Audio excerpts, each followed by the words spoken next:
যারা শহীদ তারা অলরেডি আল্লাহর জান্নাতের মাঝে আছে।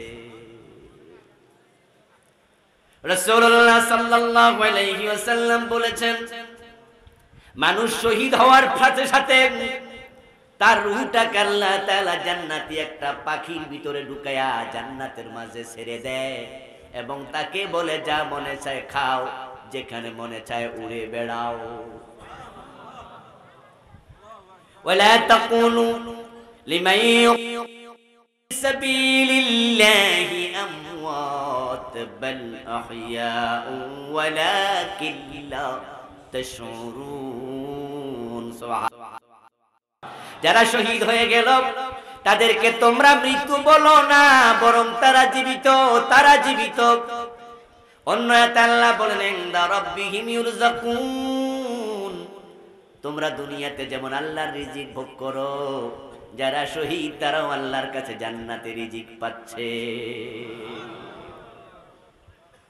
আল্লাহর বড় প্রিয় বান্দা কিন্তু শহীদ হয়নি, সাধারণ মৃত্যু পেয়েছে। এমন বান্দার রূহ থাকবে ইল্লিন নামক জায়গায়, তার লাশটা থাকবে কবরে, সেও জান্নাত পাবে বিচারের পরে। মিজান ফুলসেরাত সব শেষে ওই আল্লাহর প্রিয় বান্দাও জান্নাত পাবে, কিন্তু জান্নাত পাওয়ার আগে কবরের মাঝে ঘুমায়া থাকবে। আর যারা শহীদ তাদের লাশ থাকে কবরে, রূহ থাকে ডাইরেক্ট আল্লাহর জান্নাতে।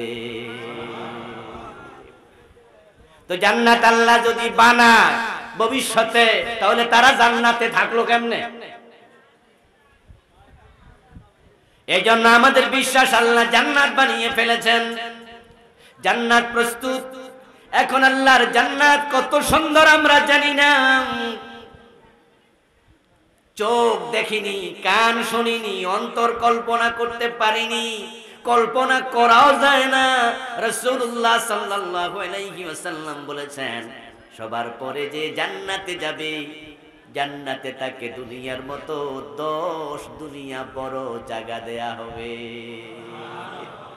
সবার পরে যে যাবে দুনিয়ার মতো 10 দুনিয়া যদি পায়, তাহলে আগে যারা যাবে তারা জান্নাতে আরো কত বড় জায়গা পাবে। আচ্ছা, আপনাদের এলাকায় যারা সুদ খায়, যারা ঘুষ খায়, যারা মানুষের হক নষ্ট করে, তারা পুরা নোয়াখালী পুরাটা কিনা লাইতে পারছে কেউ? এটা কোন থানা? বেগমগঞ্জ থানা। সুদ খায়, ঘুষ খায়, হারাম খায় এমন লোক বেগমগঞ্জ থানায় আছে কিনা?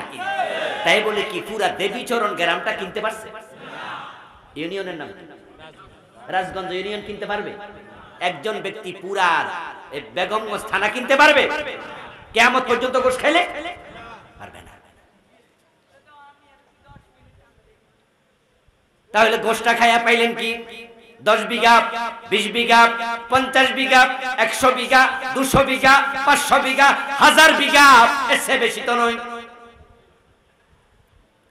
আর যদি ধৈর্য ধারণ করতে পারেন, হারাম খাবেন না, হারাম কাজ করবেন না, অন্যায় করলে তাওবা করে ফেলবেন, আল্লাহর কথা মেনে রাসূলের সুন্নাহর আলোকে জীবন চালাবেন। আপনি যতই গরিব হন অসুবিধা নাই, আপনাকে আল্লাহ জান্নাত যেটা দেবে এটা হবে দুনিয়ার মতো 10 দুনিয়ার সমান। সহিহ বুখারীর হাদিস, সহিহ, কোনো সন্দেহ নেই।